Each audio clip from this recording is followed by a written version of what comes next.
సికింద్రాబాద్ కిమ్స్ ఆసుపత్రిలో చికిత్స పొందుతున్న శ్రీతేజ్ ను బీఆర్ఎస్ నేతలు పరామర్శించారు. శ్రీతేజ్ ఆరోగ్య పరిస్థితిపై వైద్యుల్ని అడిగి తెలుసుకున్నారు. రాష్ట్రంలో చట్టాలు అందరికీ సమానంగా ఉండాలని మాజీ మంత్రి హరీష్ రావు అన్నారు. గురుకులాల్లో విద్యార్థులు మృతి చెందితే సీఎం పరామర్శించలేదని విమర్శించారు.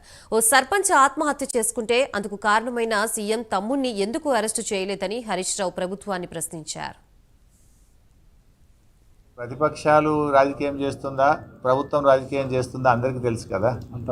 నేను ఒక మాట సింపుల్గా అడుగుతున్నా భాయ్ సాబ్, 12 రోజుల తర్వాత కదా ముఖ్యమంత్రి స్పందించింది.